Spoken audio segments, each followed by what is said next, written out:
I'm Jennifer Brooks, 22 years old, fresh out of UC Berkeley with an environmental science degree. My parents never supported my choices, never clapped for my wins, never cared about my dreams.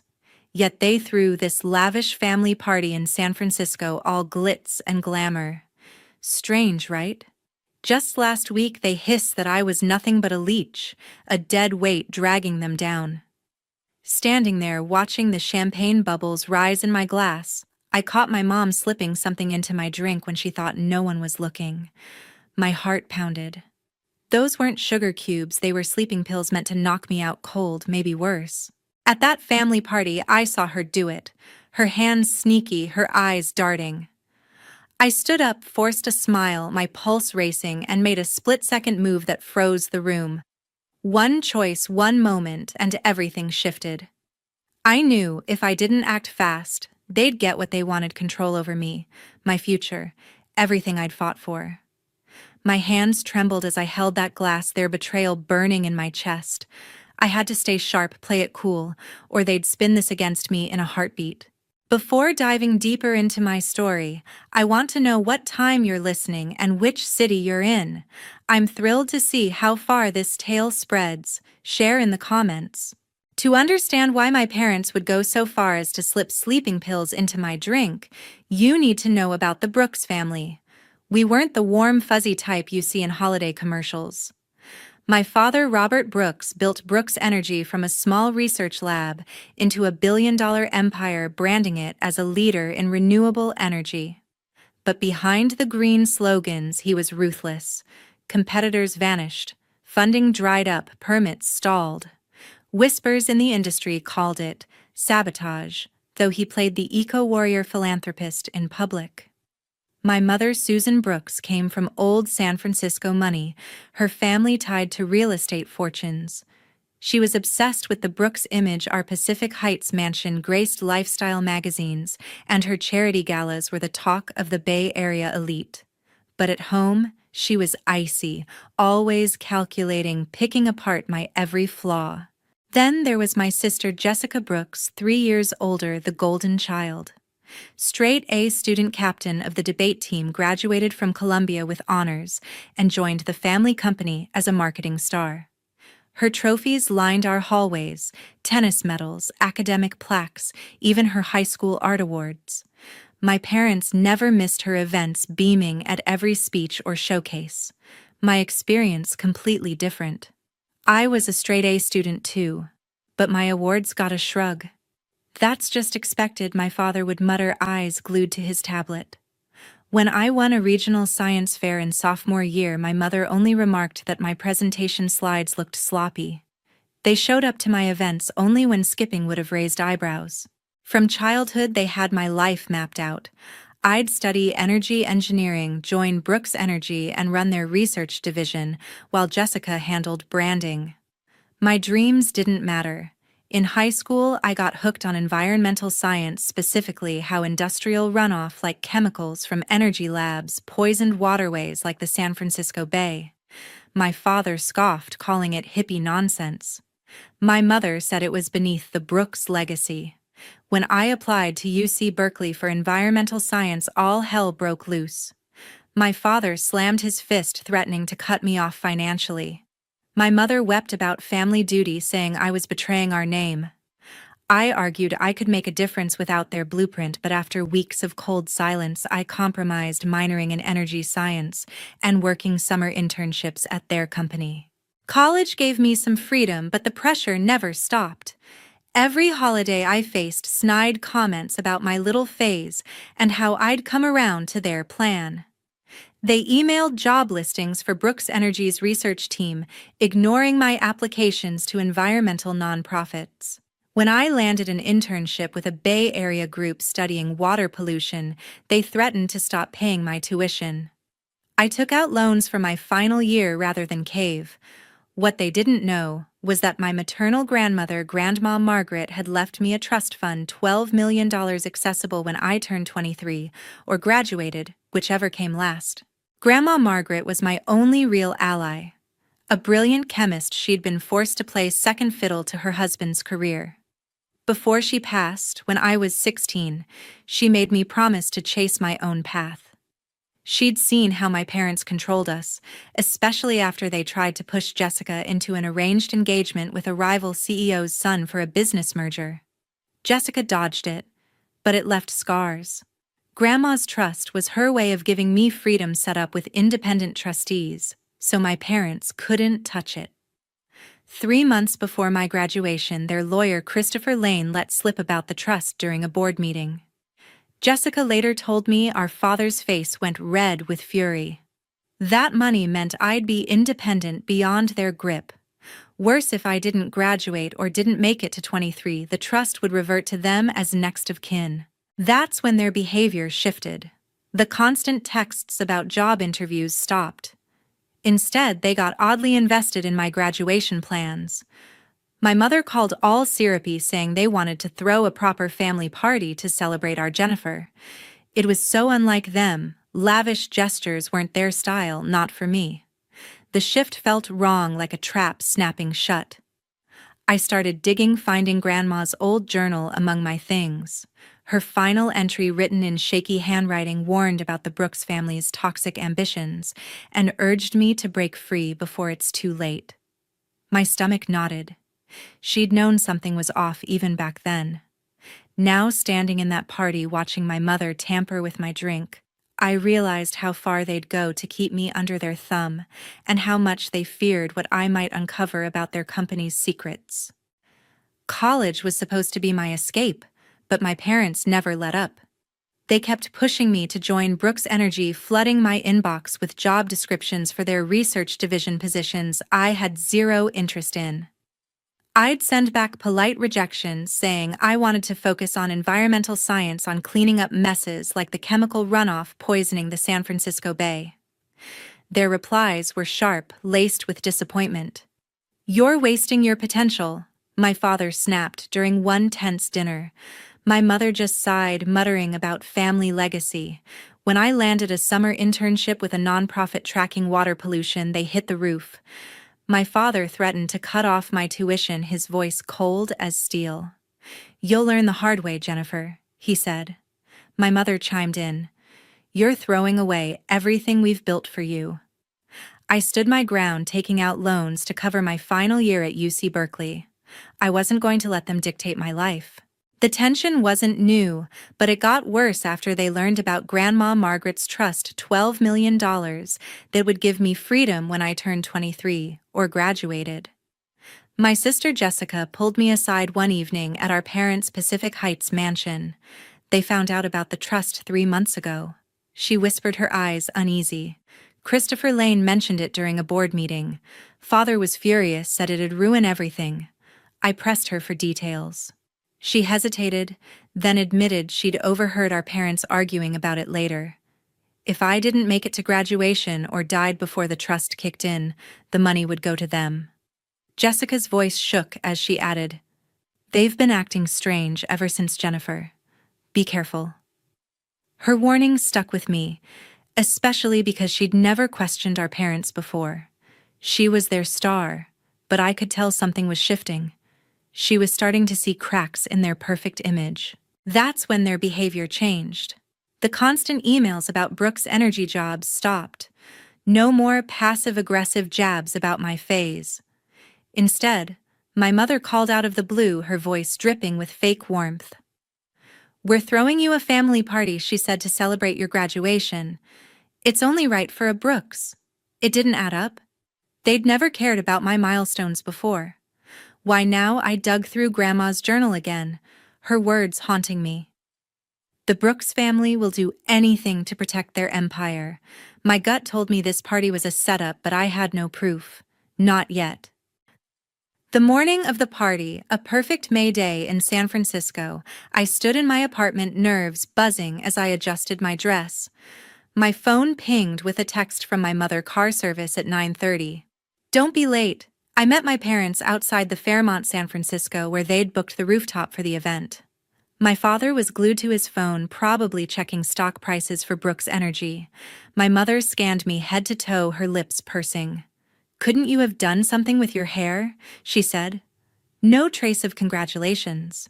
Jessica stood nearby, giving me a small, strained smile like she knew something was off, but couldn't say it. My friends Samantha and Heather rushed over, their excitement cutting through the tension. "You made it through Berkeley." Samantha hugged me, whispering, "Your parents still act like you're a disappointment." Heather nodded. "Some things never change." I forced a laugh, but my eyes caught my parents stepping aside, their heads bent together in a hushed, intense exchange. I couldn't catch much, but my father's voice carried, "We need to handle this today, Susan, before it's out of our control." My mother nodded, her face tight, then spotted me watching. She flashed a practiced smile, all teeth and no warmth. "Darling, let's get inside. The guests are arriving." My stomach twisted. Their words echoed Grandma's warning, and Jessica's unease from weeks earlier replayed in my head. I needed answers. Before the party started, I slipped away to a quiet corner near the service entrance, pretending to check my phone. That's when I heard them again, my parents arguing in low, angry whispers behind a partition. "Is this really necessary?" My mother hissed, her voice sharp with nerves. "We could just talk to her, Robert." My father's reply was venomous. "Talk. She's stubborn as hell, Susan. The EPA's sniffing around our West facility. Those water samples could sink us. If she goes public with her environmental crusade, we're done. The trust makes her untouchable. $12 million and she's out of our reach." My mother's voice dropped lower. "But slipping pills in her drink? At her own party?" My father cut her off. "It's just enough to make her sick, knock her out for a few days. Food poisoning, that's what it'll look like. We'll handle the trust paperwork before it transfers next week. If she's out of the picture, the money's ours." My blood ran cold. I gripped my phone so hard my knuckles whitened, barely breathing as I recorded their words through the partition, thanks to a tip from my boyfriend James, who taught me how to use the app discreetly. They were planning to drug me, not to kill, but to hospitalize me long enough to steal my inheritance and bury their company's crimes. The Brooks empire was built on lies, and I was the one thing standing in their way. The Fairmont San Francisco's rooftop was a spectacle, ice sculptures dripping in the May heat, champagne fountains sparkling under chandeliers, gourmet stations piled with food, and a string quartet humming in the corner. Guests mingled their laughter loud, half of them strangers to me, business associates, not family friends. I stood by a table, my stomach still churning from what I'd overheard in the service corridor. My parents' plan to slip sleeping pills into my drink to make me sick enough to miss the trust deadline and bury their company's secrets felt like a blade in my chest. I scanned the crowd, spotting my father Robert shaking hands with men in tailored suits. His smile all business. My mother, Susan, glided through the room playing the perfect hostess while my sister Jessica lingered near the bar, her eyes darting nervously. Professor Daniel, my advisor from UC Berkeley, approached with a glass of water. "Quite the show your parents put on," he said, his tone warm but cautious. "Congratulations, Jennifer. You've earned this." I forced a smile. "It's a bit much for them, don't you think?" "Not their usual style." He nodded, glancing at my father. "Those are board members from Brooks Energy," he murmured. "I hear the EPA's been circling their West facility lately. Rumors of water contamination. Be careful, they're on edge." His words hit like a warning shot, echoing what I'd heard about the polluted bay. I thanked him, my mind racing as I caught my parents watching me, not with pride, but with a cold, calculating stare that made my skin crawl. Jessica sidled up, her voice low. "Something's not right, Jennifer. Father asked me twice if you'd mentioned your plans after graduation. Mother keeps checking her phone like she's waiting for a signal." Before I could respond, my father raised his glass. The room quieting. "In 15 minutes, we'll toast to the family," he announced, his businessman grin plastered on. "Everyone grab a champagne flute." Waiters moved in, arranging trays of glasses. I watched my father point to a specific bottle with a silver label. "That one," he said sharply to a waiter. "For the family only." I excused myself, heart pounding, and slipped toward the employee restroom to clear my head. Near the service door, I heard their voices again, my parents arguing in hushed tones. "Are you sure about this, Robert?" My mother whispered, her voice tight. "It's risky." My father's tone was ice. "The EPA's closing in, Susan. If she starts digging into the bay pollution, we're finished. Those pills will put her in the hospital for a few days, long enough to lock down the trust. It'll look like a bad stomach bug, nothing more." My mother hesitated, but at her own party, he snapped back. "Keep your voice down. We can't let $12 million slip away." I pressed myself against the wall, my phone already recording thanks to James, my boyfriend, who'd shown me how to capture audio discreetly. Their words confirmed it. They'd do anything to stop me. Back in the main room, I forced my face into a calm mask, years of dodging their manipulation kicking in. Waiters arranged champagne flutes on a silver tray, my father hovering nearby inspecting each glass. He picked one, setting it slightly apart, his movements deliberate. I spotted James across the room, giving him a subtle nod to start recording on his phone. My friends Samantha and Heather stood nearby, chatting about our post-graduation plans, sharing an apartment, starting our careers. I pulled them aside, my voice steady despite the panic clawing at me. "I need a favor." "No questions," I whispered. "Samantha, keep your phone ready to record the toast. Make sure you get my father in the frame when he hands out the glasses." Samantha nodded, loyal as always. "You okay?" Heather asked, her brow creasing. "Just family stuff," I said, forcing a smile. "You know how it is." The minutes dragged like hours. My environmental science training kicked in, analyzing what those pills could be. Something subtle, mimicking food poisoning, likely from Brooks Energy's research labs, hard to trace. Nausea, dizziness, maybe a racing pulse. If it hit, I'd need to act fast, tell the paramedics what to check. My father called everyone together, his voice booming. Time for the family toast. He grabbed the silver label bottle, pouring into the flutes himself, ensuring the marked glass stayed separate. He handed one to my mother, then Jessica, and finally approached me, his eyes locking onto mine with a smile that didn't reach them. To Jennifer, he said loudly, pressing the glass into my hand, its base slightly cloudy with undissolved powder. My mother stepped in smoothly. "Robert, say a few words about our daughter." He cleared his throat, slipping into his CEO charm.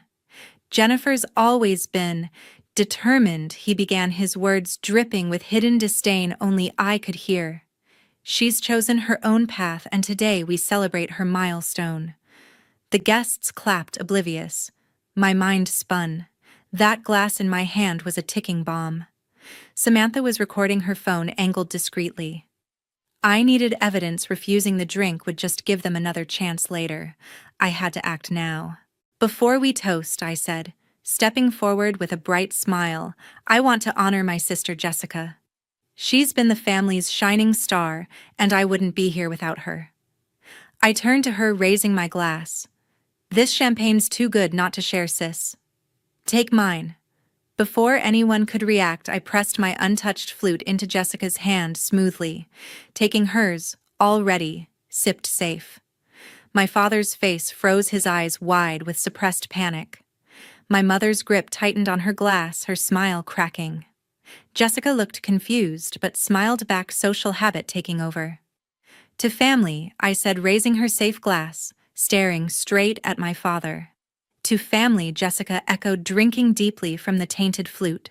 The room cheered, glasses clinking, but my father's face was ashen, sweat beading on his brow. My mother darted glances between him and Jessica, her composure fraying. I sipped Jessica's glass, holding my father's gaze, my heart pounding but my expression steady. The quartet played on, guests oblivious. Guilt twisted in my gut. I'd let my sister drink something meant for me. They'd said it wouldn't kill, just sicken. But what if they'd lied? 30 minutes later, it hit. Jessica was chatting with a guest when she stumbled, pressing a hand to her forehead.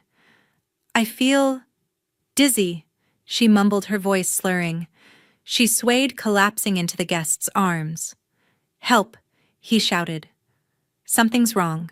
My parents rushed over their panic reel now that their golden child was hit. My father knelt beside her, his hands shaking.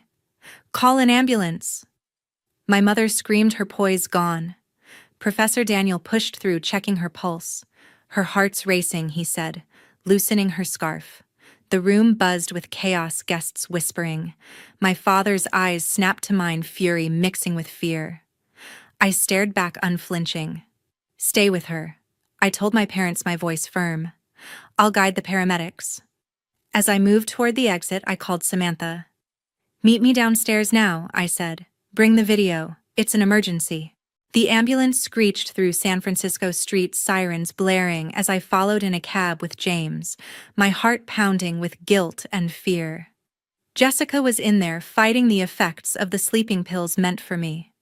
At NYU Langone Hospital, chaos greeted us. Nurses rushed Jessica into the emergency room, her face pale, her breathing uneven. My parents were already there, my mother sobbing loudly to anyone who'd listen. My daughter just collapsed. No reason, my father stood rigid, his eyes darting to me, a mix of panic and rage. I ignored them, pushing through to the nurse's station. "I need to speak to the doctor now," I said, my voice steady despite the storm inside.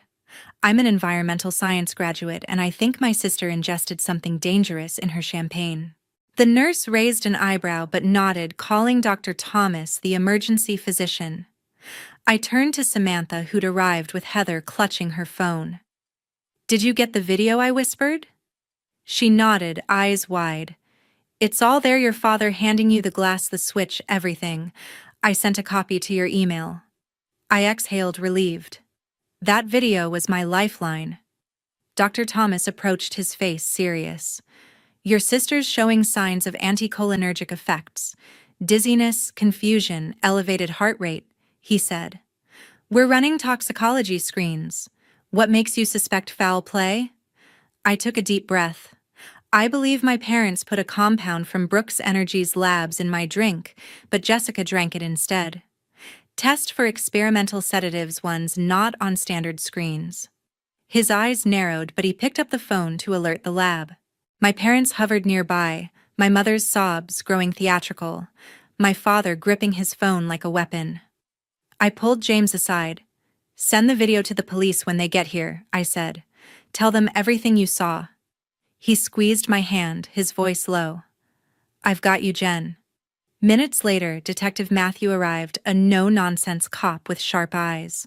"Walk me through it," he said, notebook ready. I recounted the overheard conversation at the party, my father's careful selection of the tainted glass, and my split-second decision to switch with Jessica. "I didn't think it was lethal," I said, my voice shaking. "I just needed proof. I'm so sorry she's suffering." He scribbled, his expression unreadable. "And why would they do this?" I swallowed hard. "Money.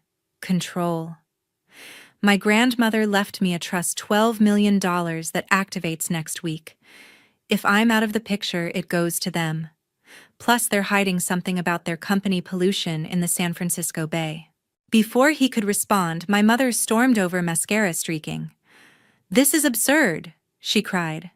"Jennifer's always been jealous of Jessica, making up lies to tear us apart." My father joined her, his voice low and dangerous. "She's unstable, Detective. She's been resentful of our expectations for years." Christopher Lane, their lawyer, appeared, placing a hand on my father's arm.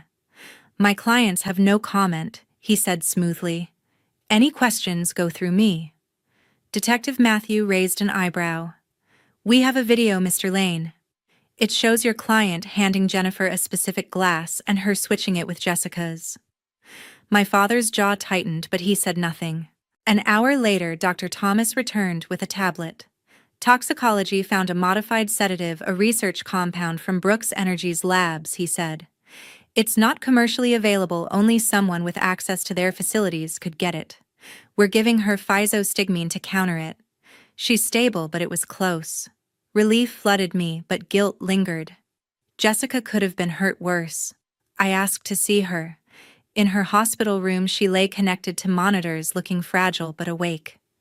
"Jen," she whispered, her voice raspy. "They told me Did our parents really try to drug you? I nodded, tears stinging my eyes. I'm so sorry, sis. I switched the glasses to get evidence. I didn't know what else to do. Her hand squeezed mine weakly. I saw reports at work, she said, her eyes hardening. Sealed files about chemical dumping in the bay. Heavy metals, toxic sludge. I didn't connect the dots until now. Before I could respond, Agent Tyler from the FBI entered, his badge glinting. Miss Brooks, we've been investigating Brooks Energy for 6 months. Fraud, environmental violations, falsified safety data, he said. Your sister's incident gave us cause to move faster. We executed search warrants on your parents' offices and home an hour ago. Jessica's monitors beeped as her heart rate spiked. I signed some of those papers, she said, her voice breaking. They told me it was routine compliance. Agent Tyler nodded. We'll need your statement later. For now, rest. As he left, Jessica turned to me, tears streaming. I trusted them blindly. Defended them when you said they were controlling. And they did this. I held her hand tightly. They manipulated us both, Jess. But we're done being their pawns. The hospital room became a hub of activity. Detective Matthew separated my parents for questioning my mother's protests echoing down the hall. My father demanded Christopher Lane, his voice icy. I sat with Jessica, our hands still clasped, a new bond forming through shared betrayal. Hours later, Agent Tyler returned with a folder. We found something in your parents' home, he said, holding up a small leather journal. It's your grandmother's. Recognize it. I opened it. My breath catching. Grandma Margaret's handwriting detailed her suspicions about Brooks Energy's early pollution, decades-old records of chemical dumping she'd tried to expose. Her final entry read, Jennifer has the strength to end this family's lies. I trust her to do what I couldn't. The San Francisco Chronicle broke the story 2 days later. Energy CEO and wife arrested for attempted drugging of daughter. Smaller headlines screamed FBI uncovers fraud and toxic dumping at Brooks Energy. Our family name, once a symbol of wealth, became synonymous with greed and betrayal. At the preliminary hearing weeks later, the courtroom was packed. My parents sat at the defense table dressed impeccably despite detention. My mother's eyes welled when she saw Jessica, but my father stared ahead, refusing to look at us. The prosecution played Samantha's video clear as day, my father handing me the tainted glass, my switch with Jessica. Toxicology reports matched the compound to Brooks Energy's labs. Financial records showed the trust motive, and FBI evidence revealed years of illegal dumping that poisoned Bay Area communities linked to rising cancer rates. When the judge ruled there was enough evidence for trial, including attempted harm and environmental crimes, my mother collapsed in sobs. My father's face stayed stone cold, his jaw clenched. Outside, reporters swarmed. Jessica grabbed my hand, stepping forward with fire in her eyes. My sister saved my life, she said, her voice steady. Our parents tried to drug her to steal her inheritance and hide their crimes. They're the ones who betrayed this family, not us. The crowd fell silent, cameras flashing. I squeezed her hand, my heart swelling. We were no longer their perfect daughter and their disappointment. We were survivors standing together against their lies. The fallout came fast.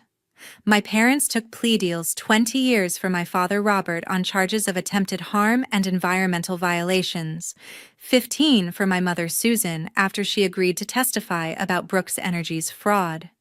The judge called them flight risks, citing offshore accounts they'd siphoned funds into for years. Their empire crumbled overnight. The FBI's search warrants uncovered damning evidence, emails detailing falsified safety reports, records of chemical dumping into the San Francisco Bay, linked to cancer spikes in nearby communities. My parents' names, once plastered on charity banners, became shorthand for corporate greed and family betrayal. Jessica and I hired our own lawyer, a sharp woman named Ellen Carter, to untangle our ties to Brooks Energy. Your grandmother's trust is secure, she told us in her San Francisco office. The trustees expedited the transfer given the circumstances. The $12 million was mine, but I didn't want their tainted legacy. We sold their Pacific Heights mansion and personal assets, directing every cent to a victim compensation fund for communities poisoned by the bay's contamination. Cleanup costs topped $100 million, but it was a start. I used part of my trust to establish a foundation focused on water quality testing and healthcare for affected families. It couldn't erase the damage, but it felt like a step toward justice. Jessica resigned from Brooks Energy the day she left the hospital. I can't be part of their lies anymore, she told me, her voice firm, despite the shadows under her eyes. She enrolled in law school at UCLA, specializing in environmental law, driven to hold companies like our parents accountable. I moved to a small house on a lake in Northern California, a property Grandma Margaret had left me, where we'd spent summers as kids, free from our parents' control. The quiet there was healing, a stark contrast to the cold perfection of our old mansion. Jessica joined me a month later, selling her downtown condo, too haunted by memories of family dinners and fake smiles. Walking through the lake house one November morning, 7 months after that fateful party, I found another of Grandma's journals in a dusty box. Her words hit hard. The Brooks family poisons everything water trusts love. Jennifer break their cycle. She'd seen their corruption decades ago and trusted me to end it. Jessica read it over my shoulder, her hand on mine. You did what she wanted, she said softly. We both did. That moment solidified our bond, not just as sisters, but as survivors who'd chosen truth over loyalty to a toxic name. We cut all ties with our parents. No visits, no letters, no inheritance. Their lawyers tried reaching out, offering apologies that rang hollow. We refused to hear them. They'd tried to drug me, destroy Jessica, and poison entire communities for profit. There was no forgiveness. No reconciliation, only a clean break. I started a job with an environmental firm in California, using my degree to clean up industrial pollution, turning Brooks Energy's damage into something reparable. Jessica threw herself into her studies, her old perfectionist drive now fueled by purpose, not parental approval. Standing on the lake house porch one evening, watching the sunset ripple across the water, I reflected on what we'd lost and gained. The Brooks name was dead to us, but we'd found something better, a family built on trust, not blood. Samantha, Heather, James, and Professor Daniel had stood by us, my chosen family, through every step. I'd learned a hard truth. Blood doesn't guarantee love or loyalty. My parents saw me as a threat to control, a leech to eliminate, but their betrayal taught me to spot manipulation early, to recognize the signs of a toxic family and walk away. That's the lesson I want you to take from this. Don't let greed or control blind you. Choose justice, choose independence, and choose people who lift you up. If you're stuck in a toxic situation, reach out to friends, to professionals, to anyone who'll listen. You don't have to face it alone. My grandmother's trust gave me freedom, but her real gift was believing I could break free from the Brooks poison. That faith carried me through, and it's shaping my future now. I'm building a life rooted in truth, not lies, and I hope my story reminds you that you can too. Thank you for listening to my journey. If it resonated, hit that like button and subscribe for more stories of survival and strength. Drop a comment below, share your own experiences or thoughts. What's helped you break free from toxic ties? Let's keep this conversation going.